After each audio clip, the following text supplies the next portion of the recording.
Clotee here. Remember, Patience Whipple's my name. 'Tis true. I'm Margaret Ann Brady. I'm Zipporah Feltman. I'm Hattie Campbell. Abigail Jane Stewart is my name.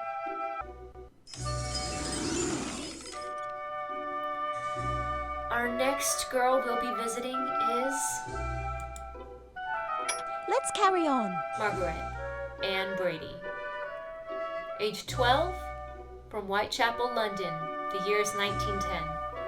Margaret is an English orphan who dreams of being reunited with her brother William in Boston. Will you help her find passage to America? Do hurry. We really should begin now. Here we are in an orphanage in England. And there she is, sitting on the top bunk, just writing away in her little journal.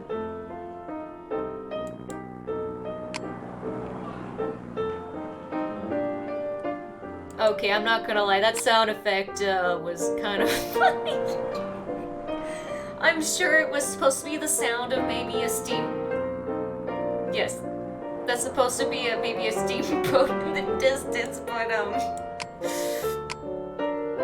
well, in the most G-rated way, I thought that was something else. Okay, let's get to the journal. Okay, alright.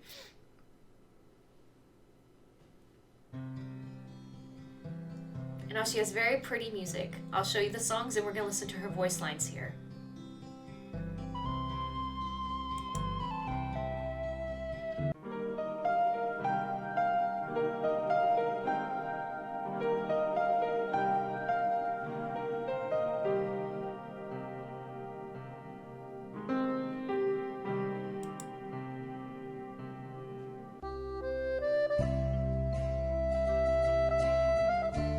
Alright, let's listen to her voice lines.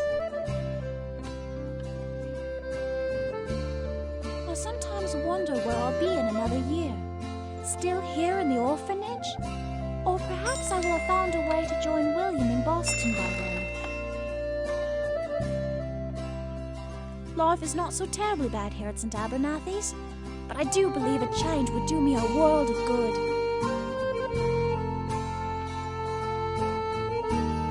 Sundays are my favourite days at the orphanage, although I much preferred them when William was still able to visit. I remember once Father bought me a penny whistle. I played day and night until finally my poor mummy decided to put it away for a time. Although I truly wish to be with my brother in America, I wonder if I will much like actually living with so many Americans.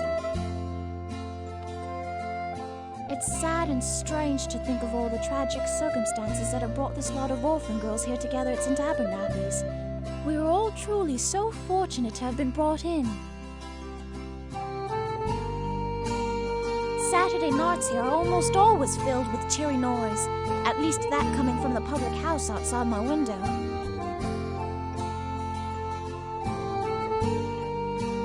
Sometimes when I close my eyes, I still can see the clearest image of my father. He had a truly kind face and the loveliest Irish brogue you'd ever want to hear. At night when sleep will not come, I rather enjoy listening to the lively sounds of Whitechapel outside my window.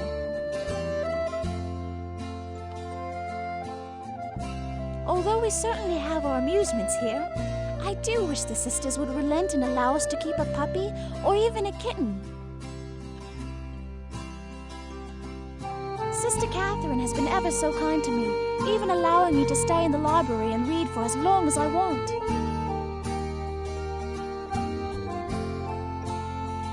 Although our situation is rather pitiful here at the orphanage, I have somehow never fancied being the object of pity.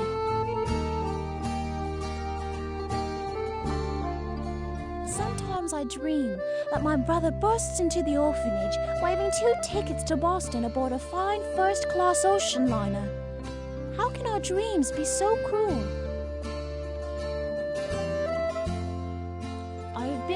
Abernathy since I was 8 years old, when our dire circumstances of poverty and hunger forced my brother William to leave me right here at the doorstep. On days when I tire of this place, I want more than anything to have Mummy here to wrap her arms around me and sing sweetly in my ear. Although I tend not to make friends easily, I do have some good friendships here with Shirley, Nora, and I dare say even Sister Catherine. My least favorite chores here are dusting floors and helping to polish the furniture in the visitors' parlor. I should probably not be a terribly good housekeeper if that should end up my American employment. If I will never be able to afford ocean passage to Boston, perhaps one of those new aeroplanes will someday take me there. I don't know that there is any food I love more than fresh hot chips. Perhaps they remind me of happier times. Is there anything more melancholy than the wind howling down the lanes outside an orphanage window? I sometimes wonder where I'll be in another year. Still here in the orphanage? Or perhaps I will have found a way to join William in Boston by then.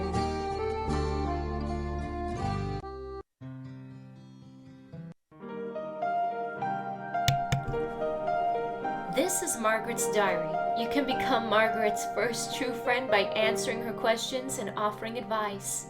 The more you interact with her, the more her story will evolve. Click on the yellow tab when you want to find Margaret's secret collection. Click on the forward arrow to open her diary. Alright, so the first question is, what chore do I do on Thursdays? Let's begin her story.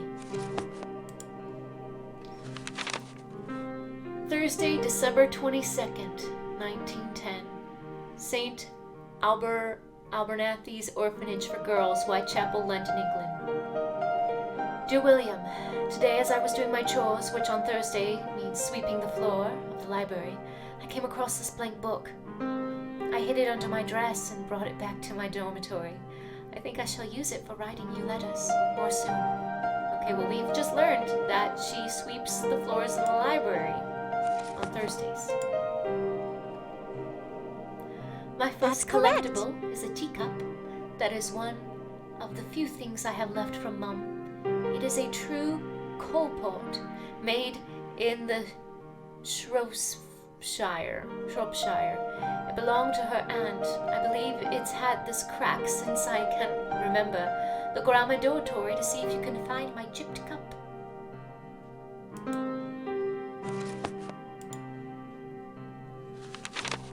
Five minutes later, outside my window snow has begun to fall, so it appears we may have a white Christmas after all.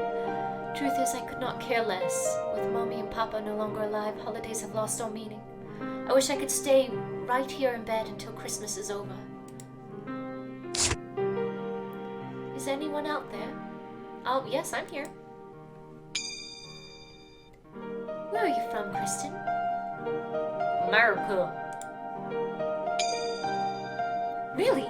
I would give anything to sail to America. Have you ever been to a city called Boston? No, I haven't. Well, if you ever get to Boston, please keep an eye out for a young man named William Brady. He's my brother. Off to class now. Goodbye, my new friend.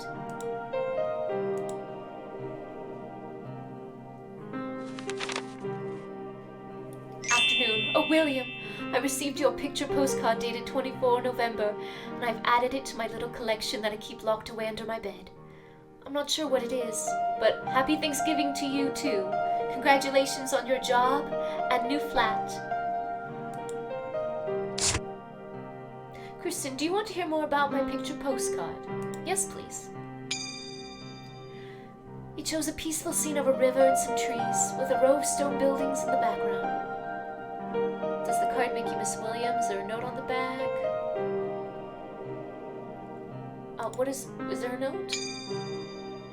Yes, William has added a note on the back which reads, Dear little sister, here's a view of your future home. A Christmas present will soon be forthcoming. Your devoted brother, William.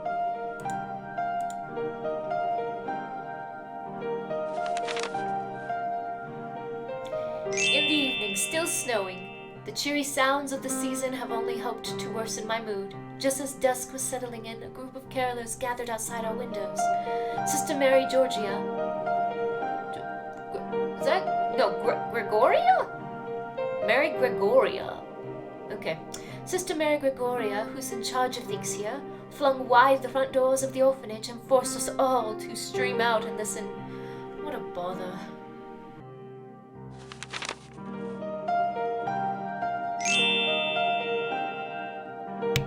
Later that night, I know she's only 5 years old. I know I should be patient, but if Nora does not stop kicking my bunk, I think I shall scream. Thank goodness I can express my feelings to you, William, particularly the strong ones. Right now, I strongly feel that I should scream. May you sleep better than I, Margaret. Kristen? Yes? What should I do about Nora? Where does she sleep? Whenever a little nice 5-year-old orphan girl sleeps in the bunk below you, you know you're in for trouble. What should I do? Explain to her why it annoys you.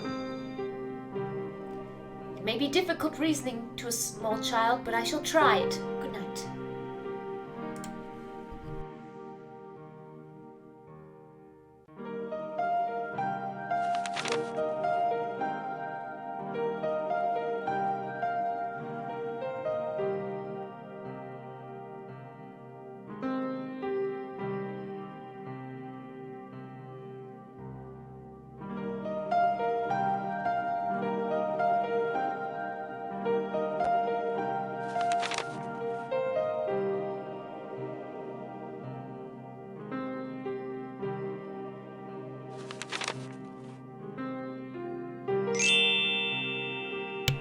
Later.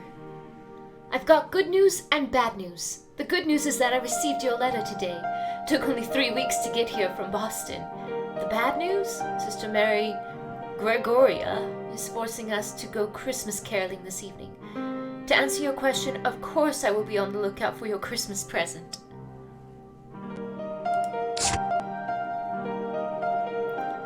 Sister Mary Gregoria has asked me to choose the Christmas carol we will sing this evening. Do me a favor, Kristen, and tell me which one is your favorite. Deck the hall, cark the up, oh Christmas tree, oh Christmas tree. I love Christmas, and I do love a Christmas tree. My favorite carol was not listed in this list, but Oh Christmas Tree is one of my favorites. Margaret, good choice. I'll suggest it to Sir MG. Oh, that's short for sister, okay. Sir MG. She thinks my participation will help me put me in the Christmas spirit. Don't hold your breath, sister.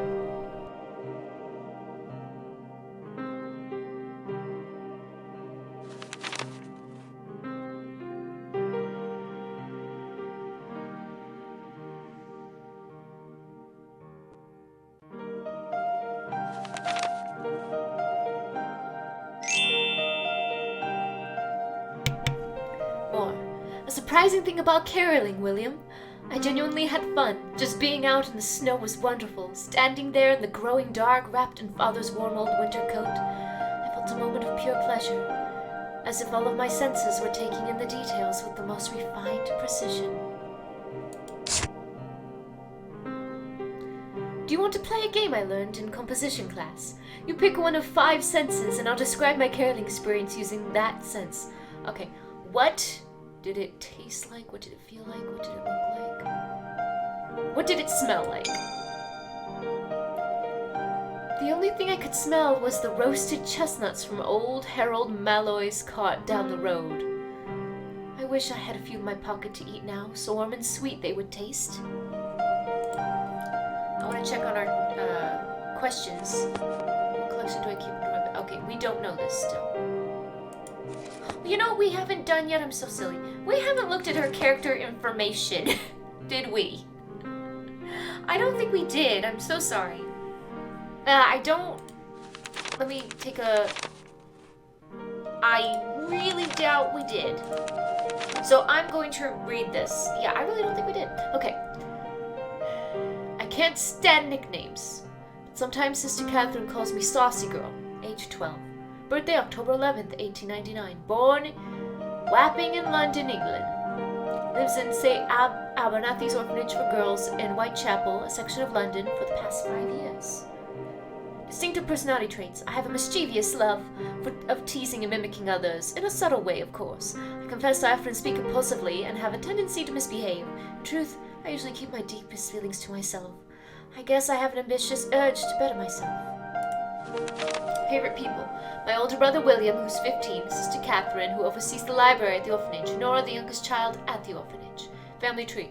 My father came from County Cork, Ireland, and worked as a labourer on the London docks. He died in a cargo accident there. My mom was from London. She took in sewing to help make ends meet and began working in the factory after my father died. She died of consumption when I was 7. Before the deaths of my parents, we lived in Wapping, a poor section of London near the River Thames in the East End.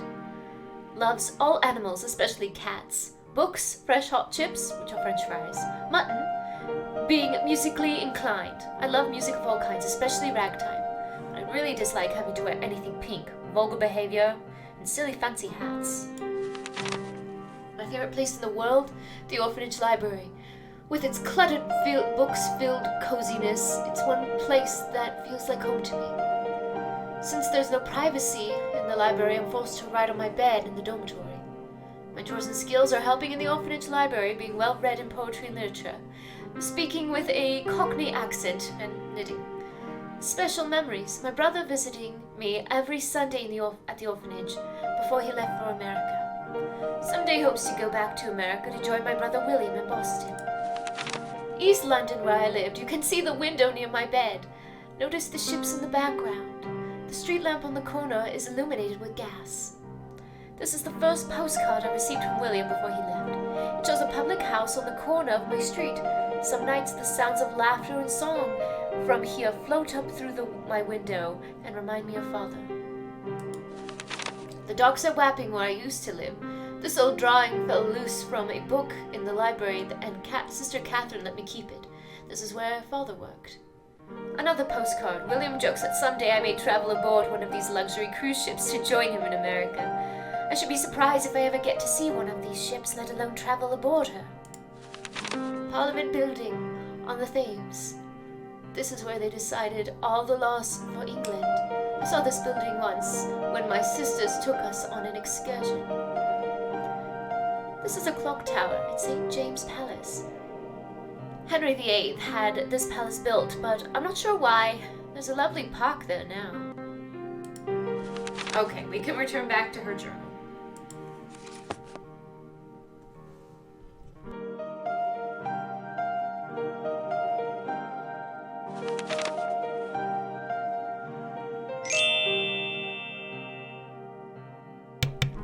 Later. As we were drying off our wet shoes by Cook's fire this evening, I complained to Sister Catherine about my difficulties with Nora. I was afraid she would punish me for speaking my mind, but she listened carefully and with a great deal of sympathy. After she explained to me a little bit about Nora's background, I was quite ready to punish myself. I don't mean to gossip. Do you want to hear what I learned about Nora? Yes. When Nora was only a few hours old, her mother left her on a doorstep in a cotton sack. Why?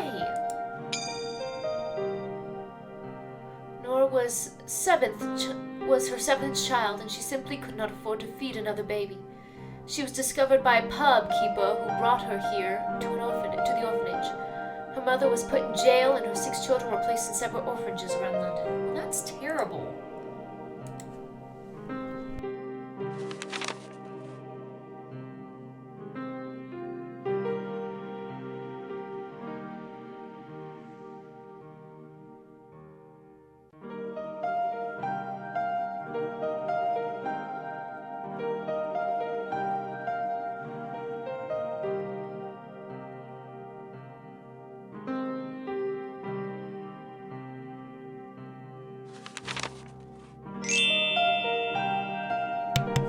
Peals of laughter followed, and poor Nora burst into tears. You'll be glad to know that I got Emma back.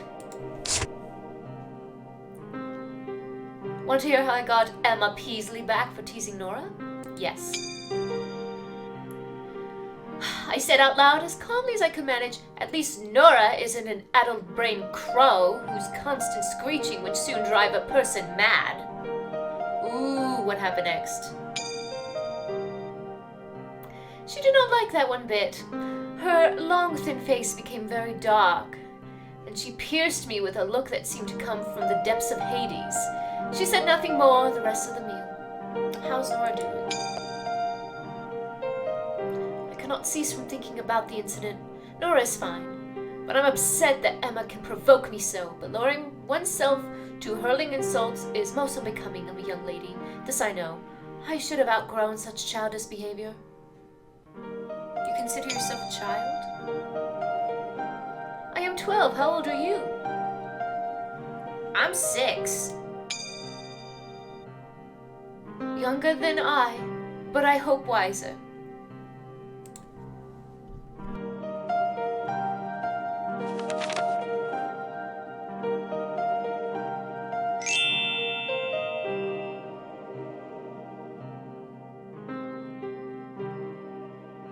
Later.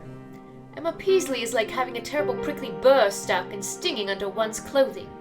But that's no excuse for getting her back by calling her names. I suppose the proper thing to do would be to apologize to her. But to humiliate Nora in front of the others is a low course of action. And I don't think I'm generous enough to be the first to offer the olive branch, even though if I acted as disagreeably as she. Good night, William. M. Should I apologize to Emma, Kristen? I think you should. You're right. But I won't go immediately. I'll wait for the first right moment. I'll wait for just the right moment to tell her I'm sorry.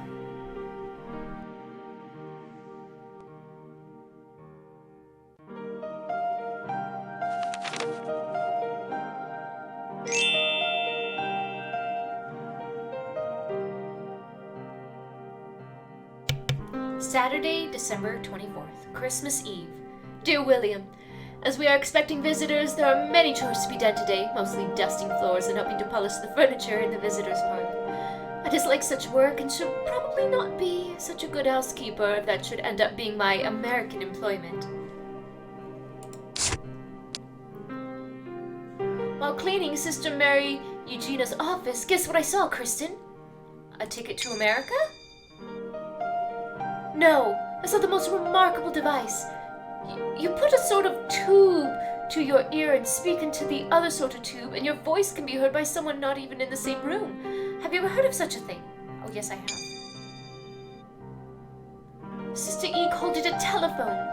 She says the fancy places have had them for several years already, but this is the first at St. Abernathy's. Where'd it come from? One of the orphanage's kindest benefactors insisted Mary Eugenia have it, but she resisted mightily, feeling it was a great extravagance. But when she was reminded that in an emergency she'd be able to ring the fire department or the police or the doctor, she relented.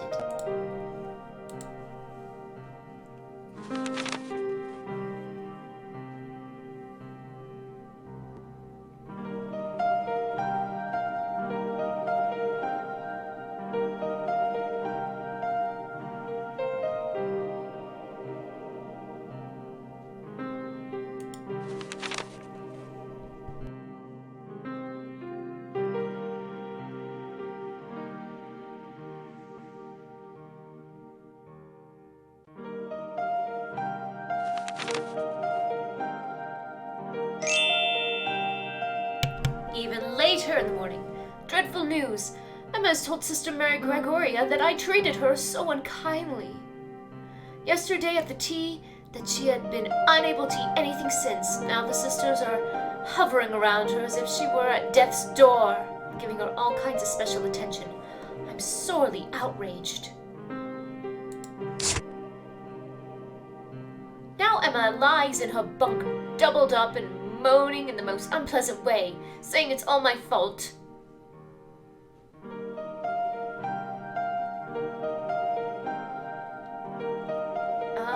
Ask the other girls to speak up for you?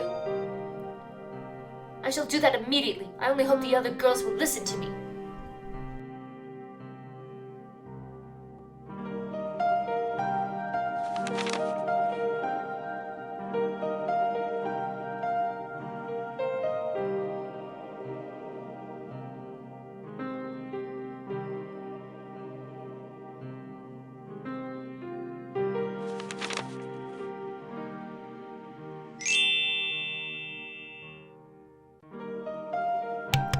Before bed. Isn't it funny how one minute you feel as if you'd like to wrap your arms around the world and dance with it, and the next you're plotting destruction, and then the next you're back to feeling once again a warm contentedness coursing through your veins? To tell the truth, it's not funny, it's pitiful. Good night from your confused sister, M. Want to hear why I'm suddenly in such a good mood? Yes. Tell us. A few moments ago, Nora kissed me goodnight and said she was sorry she kicked my bunk. Nora's the youngest child here and is fast becoming the dearest, sweetest thing to me. Good night, Kristen. Alright, I want to check. Do we have any other questions we could answer? Who's a... Ooh. I think it's... Oh my goodness, I'm gonna get this wrong. Which sister is in charge of the orphanage? Or is it Gregoria? Yes. Okay. Very well done. Well, because I saw her name the most. Of all of William's gifts, I treasure this one the most, I believe. It's what he called his snow globe. All I know is it's beautiful and came all the way across the Atlantic from Boston. Whose winter coat do I wear? She wears her father's. How very clever. Nora found this little plastic ring one day while she was down in the dilly. She's such a dear that she insisted that I have it since. As she said, I'm almost fully grown now. Poor Nora, how she makes me regret the times I lose my temper with her. Okay, which of the following presents did the ladies not give to orphans for Christmas? Okay, so we're supposed to know what she keeps under her bed. Hair ribbons, books, picture postcards. I'm gonna guess picture postcards because William sends her those. Okay. This was my father's copy of Hamlet, a favorite work of his, and mine too. Sometimes when I feel unusually melancholy, I like to recite the line, "Whether 'tis nobler in the mind to suffer the slings and arrows of outrageous fortune." You can find it in my dormitory. Okay, good. So we're all caught up with the questions. Back to the story.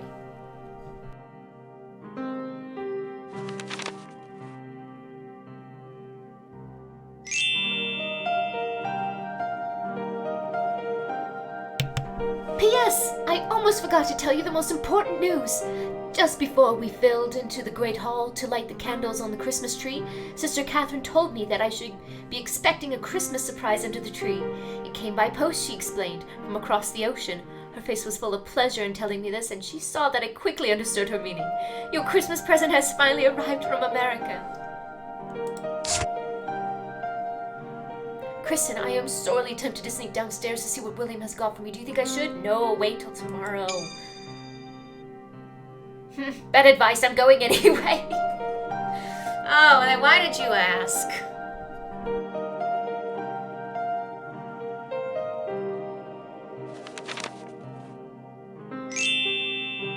P.P.S. I have a confession, William. I went looking for your present under the tree after everyone went to sleep.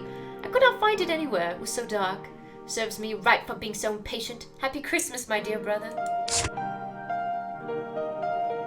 Kristen, I know it may not be Christmas time where you are, but I wanted to say Happy Christmas. I'll say Merry Christmas. Because I wanted you guys to learn, if you didn't know this yet. How odd! Do you say Merry Christmas where you're from? We say Happy Christmas here in England. It's true, in England they do say Happy Christmas instead of Merry Christmas. I thought that'd be interesting if you didn't know that fact.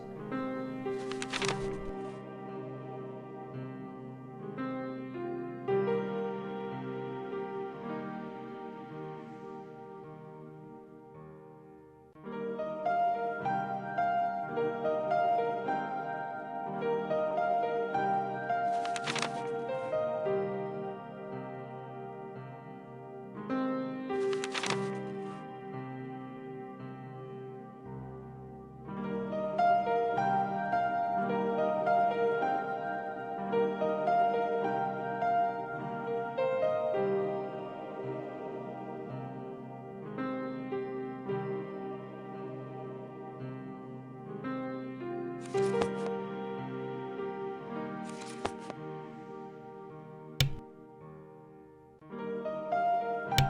believe the answer is socks. That's correct. This hairbrush was donated to the orphanage by some wealthy ladies from London, prompted by our good sister's obsession with grooming, I should think, although we have little choice but to comply. The bristles are tough as nails and not all that good for removing tangles from one's hair.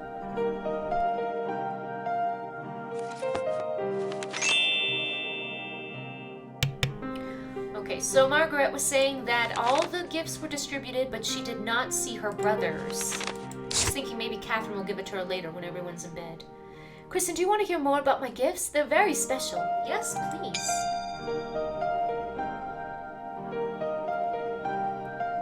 Okay, which one do you want to hear about?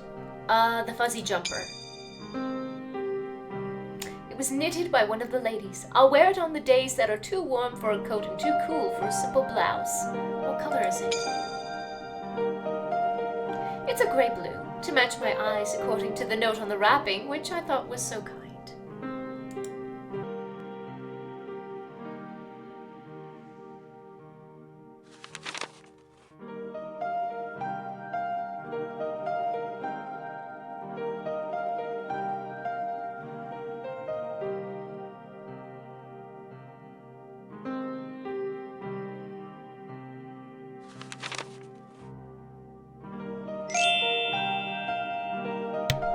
Early evening. I was so distracted at the loss of your gift that I hardly enjoyed Christmas dinner. What made matters worse was that Emma was present. It seems she miraculously recovered from her stomach pains just in time for the best meal of our entire year. Let's see, she has written us? Why am I the only one to see how false Emma is? I'm sure you're not the only one. You may be right, but I swear I feel most alone in this, except I have you, Kristen.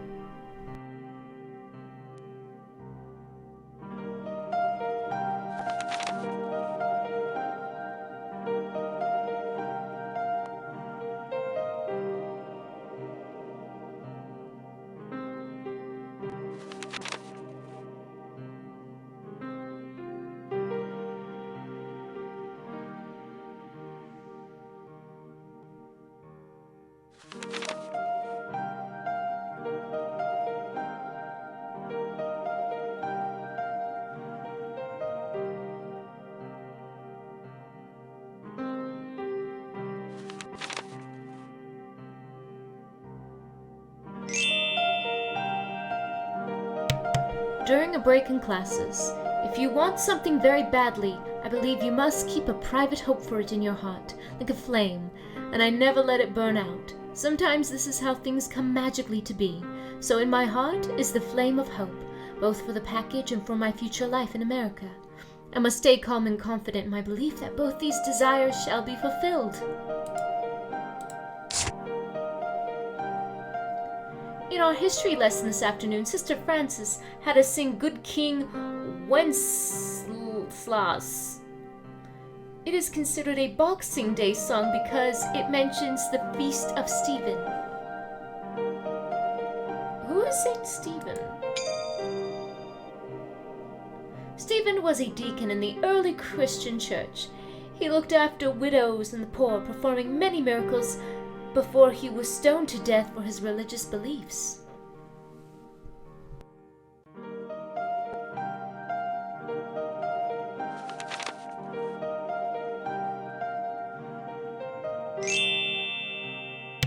Later. It is storming again, raging against the windows, rattling the doors on their very hinges and sending a chill down every hall at St. Abernathy's. Even our few electric lights seem to flicker as much as the gas lamps on days like this. I am comforted by my belief in God. Tonight I shall wear my new jumper to bed over my nightdress and dream of your gift from America. Dreaming seems the only way I shall know anything about it. Kristen? Yes? Do you believe in God? Yes. Me too, but if there is a God, I'll never know why he created Emma Beasley. Oh dear.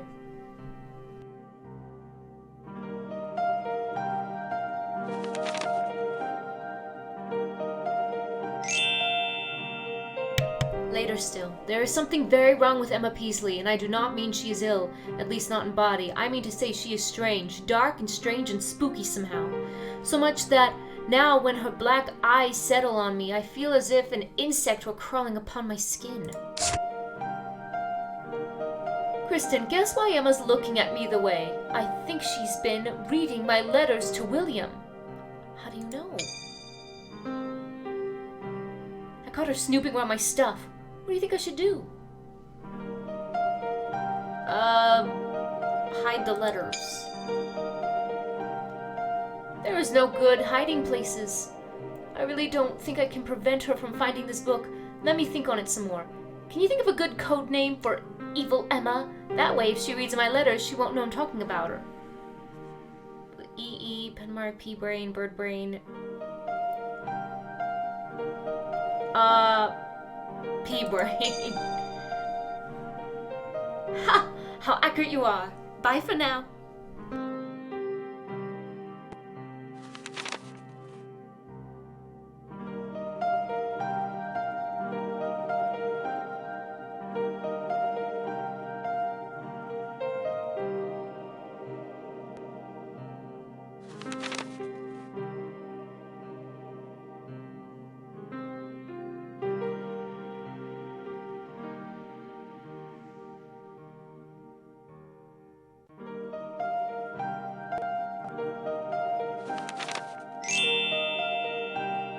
Well, it looks like she just found a kitten.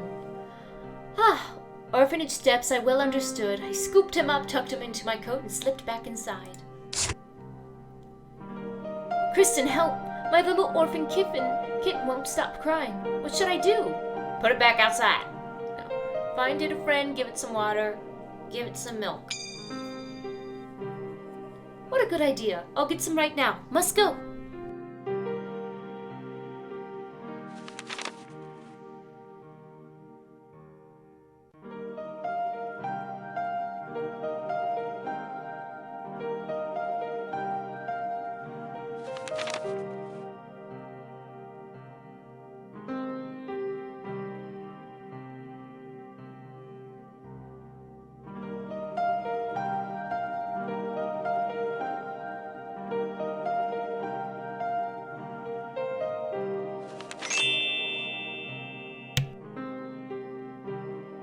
It seems that she needs help. I assume she's going to ask us to help with a name. Dove for the color of the fur. Stormy to match the color. Boston. Let's see. Alright. Orphan, Dove, Stormy, Boston. I think Boston would be good because when she looks at the cat, she'll think of her goal to be with her brother in America. So let's name the kitten Boston. The most beautiful word in the world to me. Sister Mary Gregoria is coming. I must hide Boston.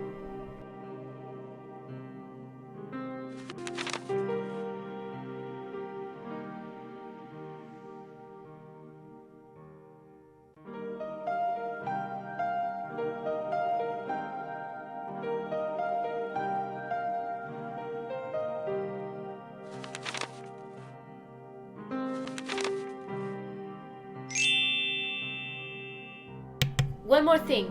In just no time at all, Boston has claimed St. Abernathy's as his kingdom, and nearly all the girls here have become his devoted subjects. The sisters are truly heartless if they are able to resist him. Hi, Kristen. Anything more you want to know about Boston? I can't stop talking about him. Does he do anything funny? Oh yes, he's very comical, and his skittish kitten ways. He likes to scurry under our beds. Sometimes he gathers tiny shreds of dust on his whiskers, which he wipes with his little paws.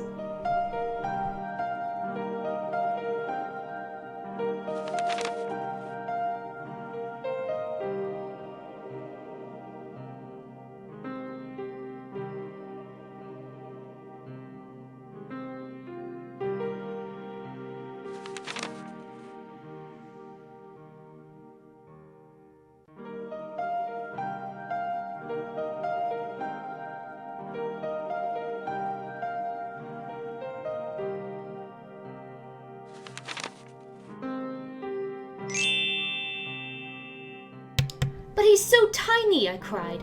"How much can he possibly eat?"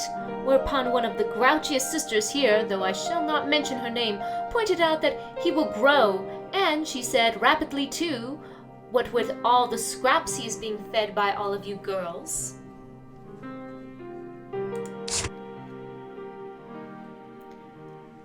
Would you care to hear what the despicable Emma Peasley chimed in with at that point? You bet. She said, in that screech of a voice of hers, that she had not stopped sneezing since I brought him inside. You should do something about it. I agree, but what do you think I should do? I can't bear to give him up. You should put the kitten outside. Well, she shouldn't run away, so I'm not going to tell her to do that. I'm not sure that he has a home outside. What if he's an orphan like me? Well, then you better keep him. No, you were right to begin with. I was able to find a home. I'm sure he can as well. I'll let him out of the kitchen door now. Goodbye.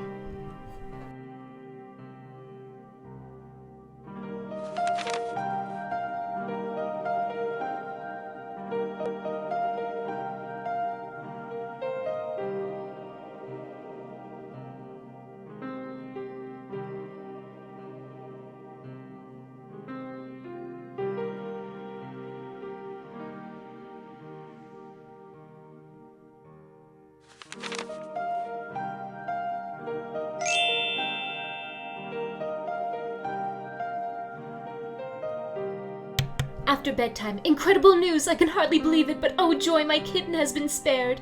He's being allowed to stay. He sits here now, the sweet interruption of before, curled up next to me and purring contentedly, as if his future had never been in question at all. Too sleepy to tell all now. Love, M.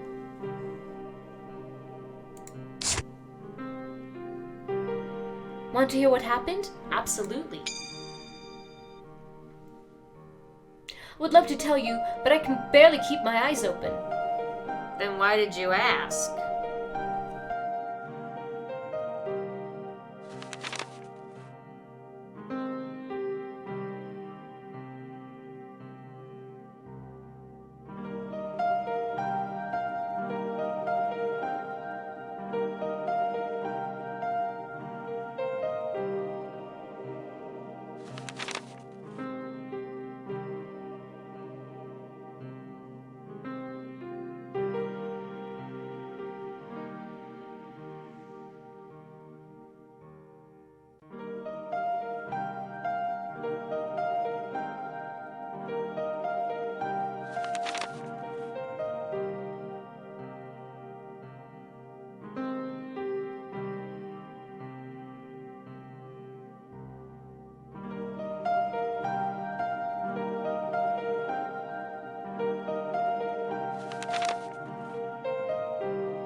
New Year's Day, 1911. Dear William, my #1 New Year's resolution, find out what happened to the package you sent me. Margaret. Do you make New Year's resolutions, Kristen? Well, to be quite honest, I personally don't. I mean, I have wishes in my head of how I would like to improve who I am in my life in the new year, but I never want to make it a goal, because if I fail it, then, well, what was the point of the resolution? It's a lot of pressure. So my quote-unquote resolutions are more just, I guess, little wishes in my head of what I hope, but I also believe that things happen for a reason in life, so if things don't go the way I want them to in the new year, that's okay too. So I'll just say no. I have lots of different resolutions. Which do you want to hear about? Kindness. I resolve to do something nice for little Nora every week, so perhaps she'll forget to have nightmares. Oh, that's sweet. That's very sweet.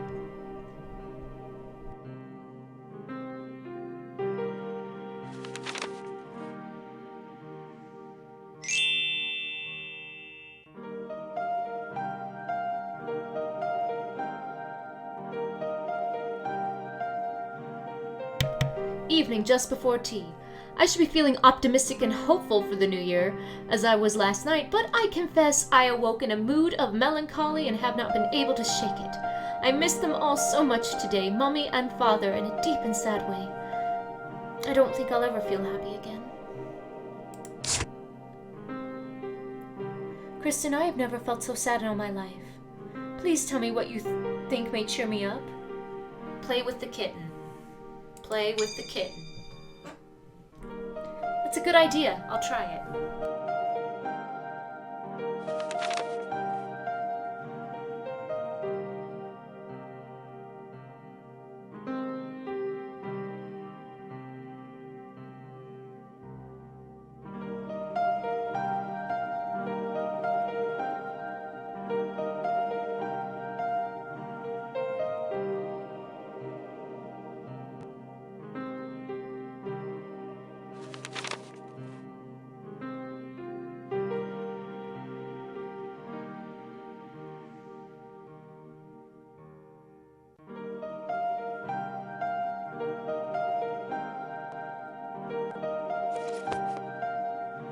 Alright, so we can finally answer this question. In which subject do I most excel? Literature.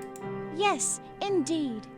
Another gift from the society ladies. This mirror supposedly used to hang in the servants' quarters of a famous lord in London.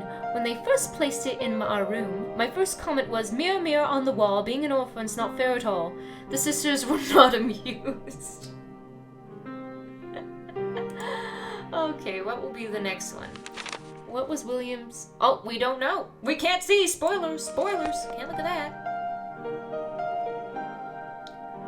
Okay, I have no... Did she write us? No, she didn't. Oh, yes, she did. Dang it. Alright. Do you like to read? Yes. Want to hear about my new book? Yes. It is called Walden of Life in the Woods. Some parts of it are difficult, but it's a true tale of life in the States and full of great common sense and descriptions of nature. What's the theme of the book? Here's the theme. It's a line of Mr. Thoreau's that struck me to my heart, with which I deeply agree. He writes, "I did not wish to live what was not life, nor most assuredly do I. Assuredly do I. I do not wish to live what was not life."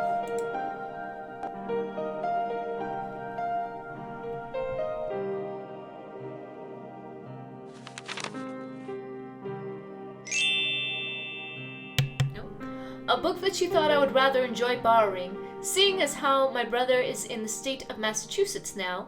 She then handed me a small volume with a leather cover, soft as silk, and in the most beautiful dark green color. Okay, we already answered this, so we'll ask something else about the book. Okay, where is Walden? I examined the atlas and discovered Walden to be not far from Boston. Oh, okay. That is a special book to her. Very nice.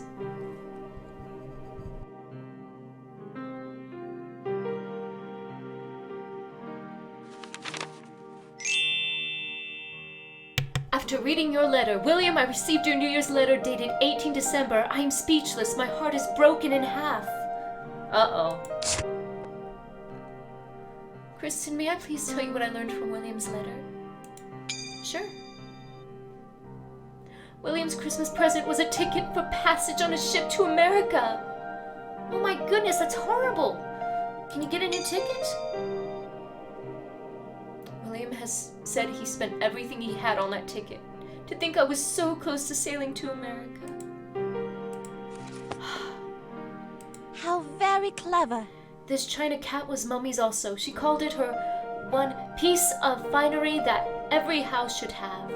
I never got to ask her where it came from, but whenever I look at it, I can hear her voice as clear as ever.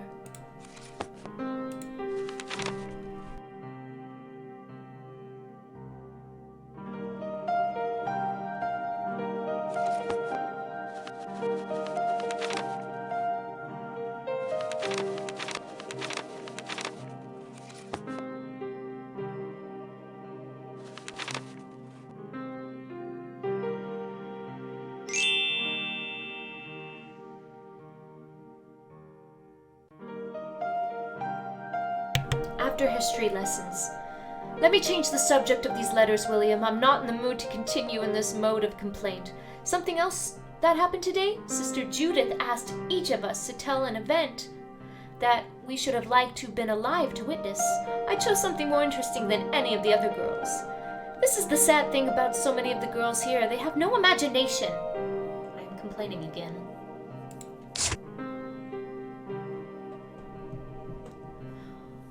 Why don't you play this game? Which would you have most liked to be alive to see? The signing of the Declaration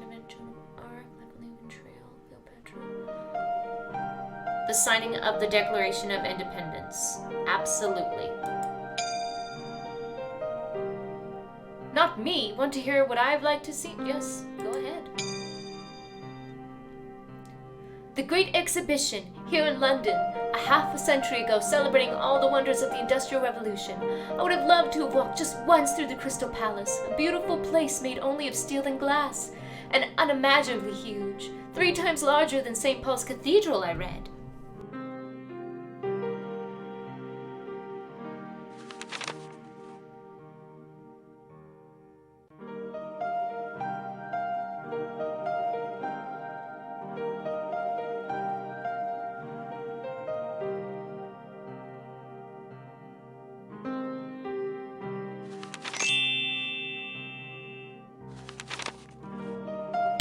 I will one day live in a house filled to the brim with magical things. My dream house has lots of magical things in it, doesn't yours? What part of my dream house would you most like to hear about? The furniture. At the Crystal Palace, there was an entire chair carved out of coal. I want one of those for my house, along with a very ornate pianoforte. You want a chair made out of coal? Is that even comfortable?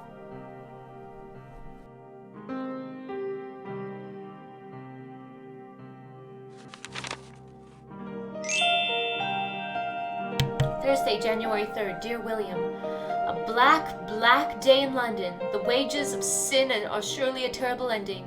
Oh, that I may live to see tomorrow. The whole of the East End of London is in an uproar. The sisters are rushing to and fro in a fit of anxiety. All the classes have been cancelled. What's happening? There are robbers afoot. I'm frightened that the robbers are going to find shelter behind our doors. Who stole what? The crime occurred at Harris's jewelry shop, which is very near to the humble halls of St. Abernathy's. When the robbers were interrupted by the bobbies, there was a great riotous aftermath, which is ongoing. What's going on now? Apparently the heist went terribly wrong, and when they were found out, the robbers ran in all directions away from the bobbies. Oh, I think we can answer that. That's correct. This beautiful silver locket belonged to my mom, although it may look plain and tarnished to some. I keep dark locks of baby hair from me and my brother William in it. I almost never take it off, and when I do, I never let it get too far away. Alright, I think this could be the last question. Or close to the last. What happened to Nora?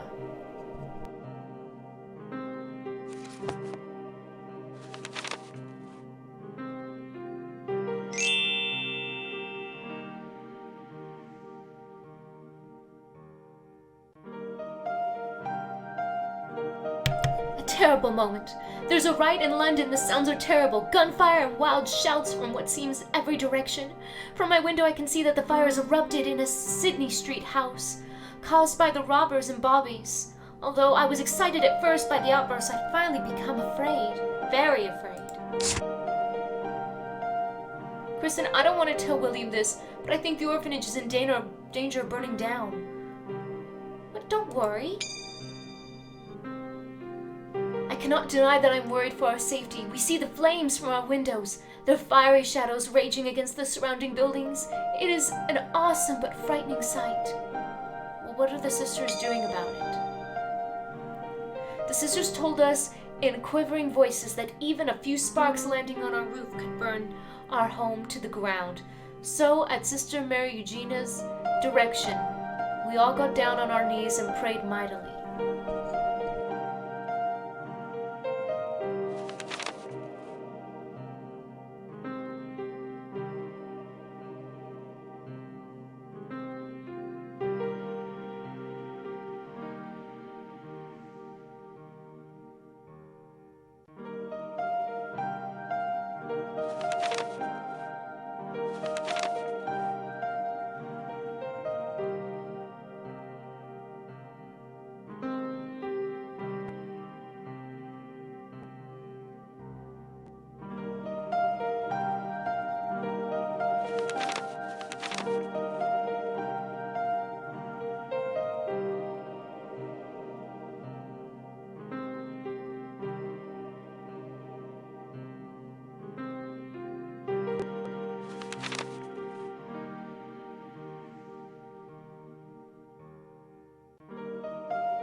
Saturday, the 7th of January. William, I just checked on poor Nora, who is in a very bad way. She is worse today, and I'm beginning to feel worried, seeing the feverish cast to her eyes and feeling the heat in her cheeks. They have taken her to the infirmary, for Sister Mary Eugenia says she has caught a germ somewhere. I'm worried. Love, Margaret. Strange word, new to me. Have you ever heard of germ? Yes. What is it? A microscopic organism. I have no idea what you just said. Try again. What's a germ? A very small living organism. To think that just a speck of a living thing, much smaller than a flea, could hop from one body to the next, leaving them with a disease. This thought makes me shudder.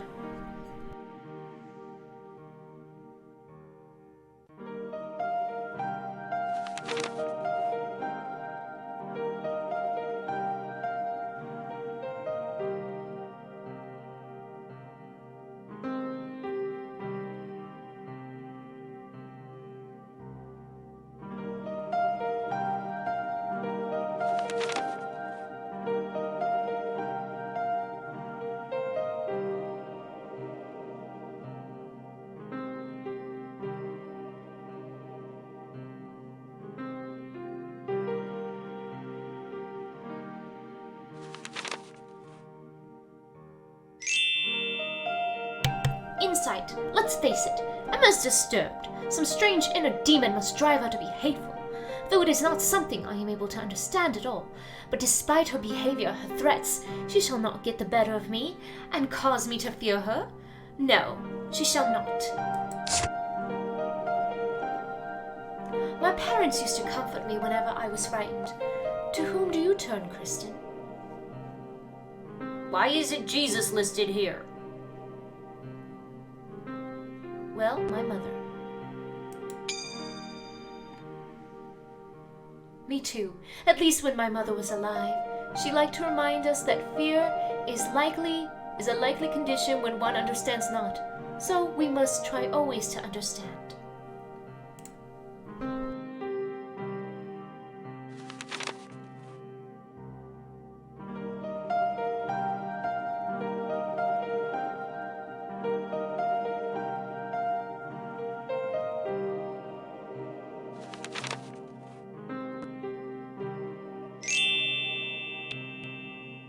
Wednesday, 11th of January. Dear William, saw Nora last evening. Poor thing, she looked so small and frail. But she recognized me and gave me a faint smile when I sat down beside her. The sights and smells of the infirmary and seeing little Nora so helpless brought vividly to mind the night I arrived here at St. Abernathy's, in much the same condition myself, I expect.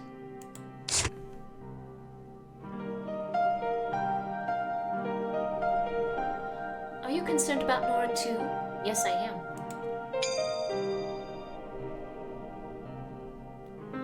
Though she is still weak, the sisters say she is out of danger, and I am so thankful. I could see that her eyes seemed to be regaining some of their sparkle, and her face did not seem to be so burning hot as before.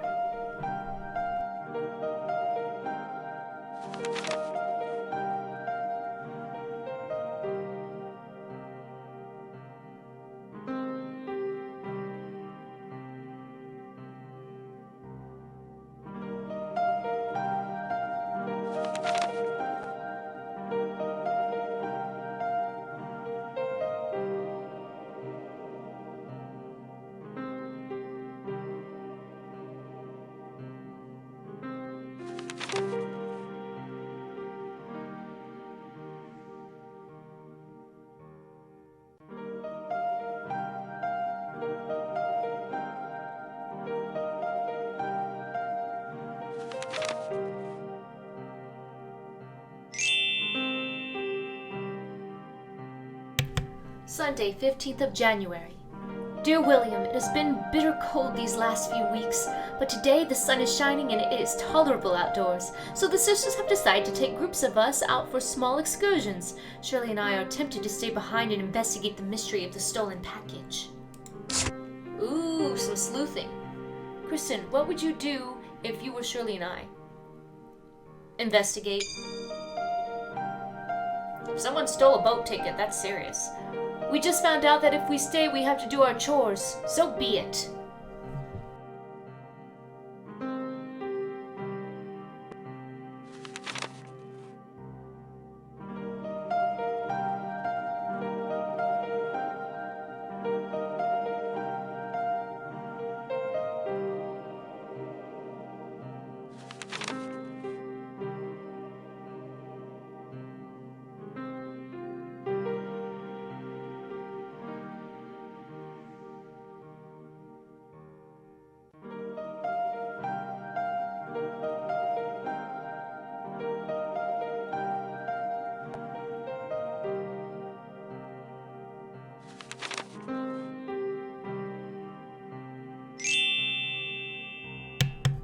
Later. Nora has fallen asleep so I can write. Shirley has informed me that she spotted Emma concealing a package under her arm. I am convinced that it is your package to me, William. My passage to America. Shirley and I are going to investigate Emma's room. I feel so close to the end of the mystery and the beginning of my life in America. Kristen, we'll have limited time in Emma's dorm room. Where should we look for the package? Under the mattress. And voila! Une idée coule en bon. That's French for good idea.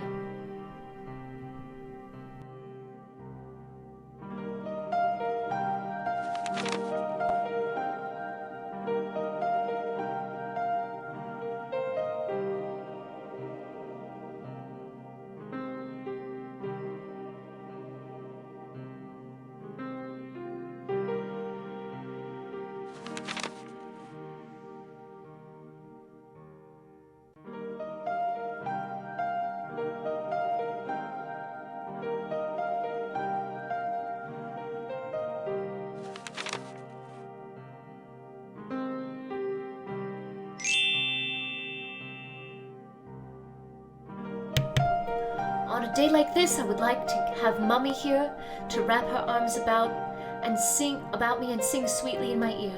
The kitten is fortunate to have so many loving hands to hold and pet him. I am sad already to think that I shall not be able to take him with me if I journey to Boston. But he will be well cared for here, and the sisters are now as fond of him as are the girls. Should I go to supper or skip it and sulk in my room? You need to eat, girl. The supper bell is ringing, so I shall go gorge myself on beef stew and potatoes in hopes that doing so shall put me in a more jolly mood.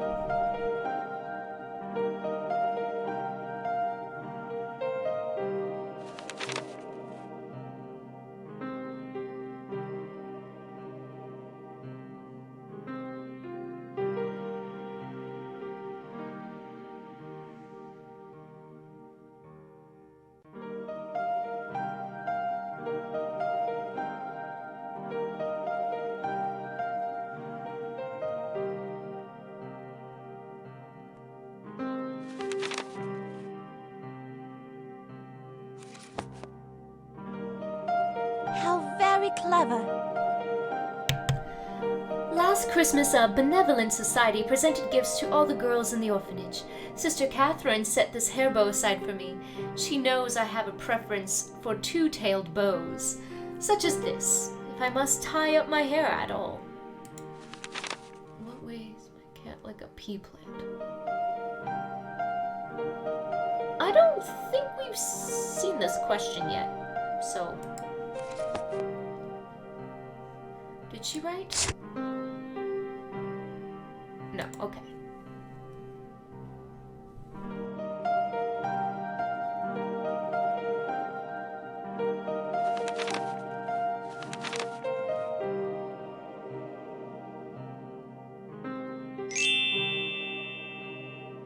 Well, I think we're about to answer our question right now. Boston is growing as fast as a sweet pea plant. He no longer looks like a kitten, but he is still as frisky as ever, and each week catches enough rodents to pay his keep. Or so say the sisters. Happily, I have not had to witness most of these killings, as I feel sorry for the tiny mice that become his prey. But it is his nature to hunt, so I cannot be one bit angry with him. Any animal who can keep rats from our doors should be put on a feline pedestal, I say. Rereading what I wrote about Boston just now recalls to my mind a curious moment I spied last evening. Do you want to hear about it? Yes, please. I was walking in stocking feet from the library where I'd gone to get a new book to read, back to one of the common rooms. As I sadly passed the visitor's parlor, I glanced in, and whom do you think I saw standing in the dim light petting Boston? Pea-brain. That's right. At first I was alarmed, for she has never expressed anything but animosity toward him. A moment later she kneeled on the floor and put her face close to his, after all the while stroking and scratching his ears. Now we can answer this. He grows fast. Oh my goodness, we're getting close to the end of the story because we have the last collectible. Very good. You've reached my last collectible. Sister Mary Gregoria gave me this music box. It has finely carved a lid and plays a sweet melody when opened. Now go back and try to answer any of the questions you missed. Well,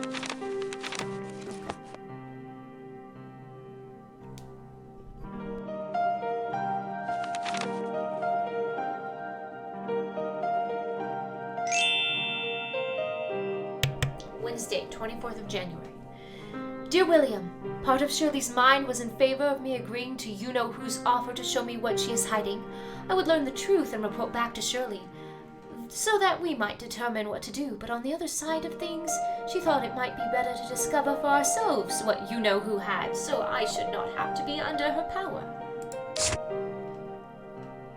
Well, I am more than desperate to find out what Emma has to show me. What should I do? I think letting her present it would be better than you being caught snooping. I think you're right. I'll let Emma divulge her secret.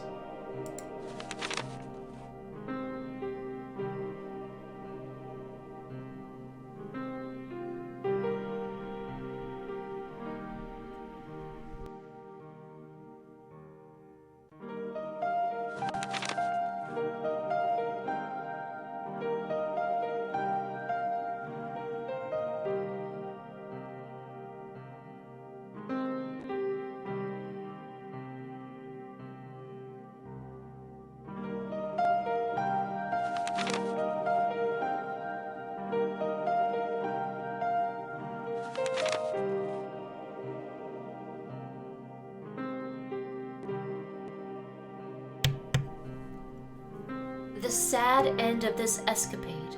The rest of what happened in Emma's dorm room is all a blur, as things always are when they happen quickly and you try to think back upon them later. Just as I was looking at the snow dome, Sister Judith and Sister Celeste hurried into the room. Emma tried to hide her treasure, but the sisters were not fooled. "Where did you get that?" Sister Judith asked. The answer, when Emma was finally made to reveal it, has sent me into the depths of sadness. Saturday, 29th of January. Dear William, this is what I know. Emma Peasley stole my Christmas present from you. When she opened it and realized it was a boat passage to America, she decided to try to sell it so that she could buy herself a Christmas present. Not knowing how expensive the ticket you worked long and hard for cost, she practically gave it away to a neighbor boy by trading the ticket for a snow dome. This is all I know.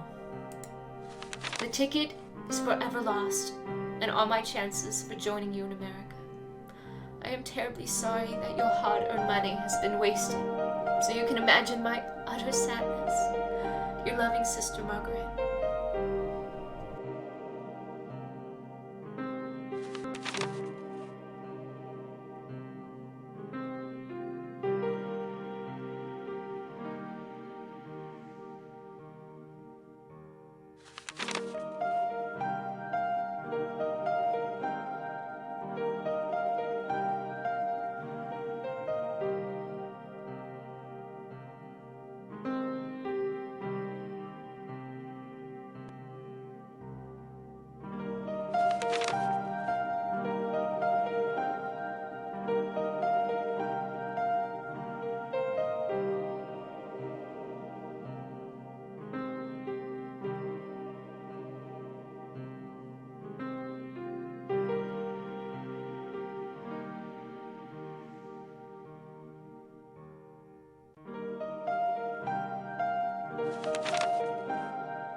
back and read those last few,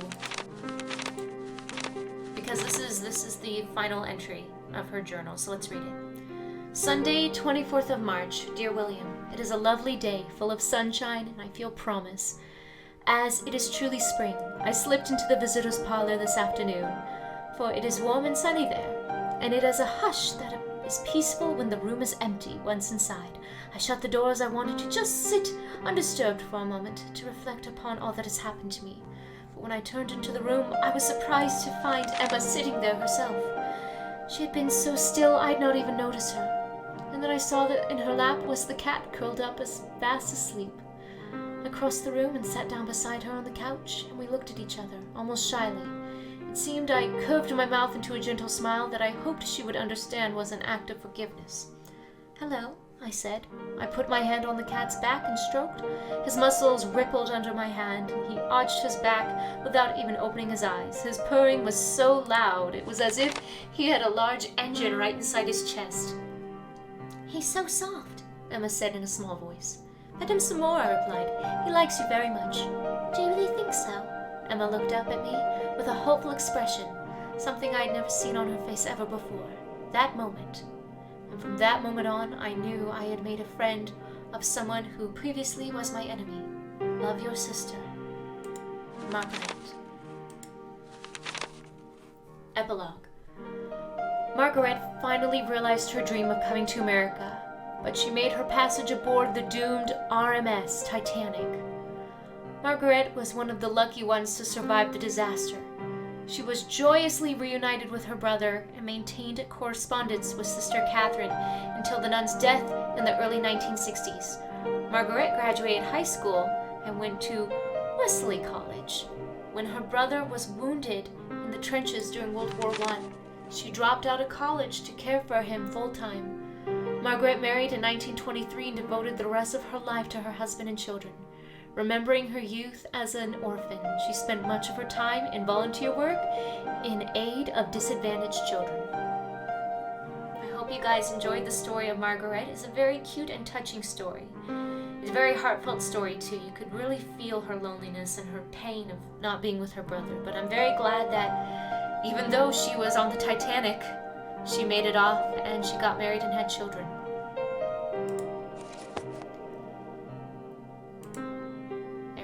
All the collectibles. Now let's go look at them in her room.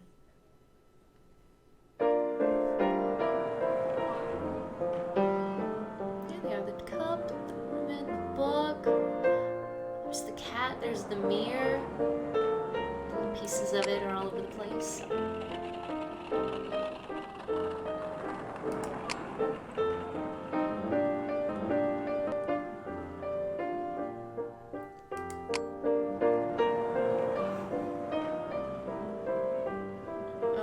Well, we have one more story, so let's go find the last girl and learn about Zipporah Feldman, shall we?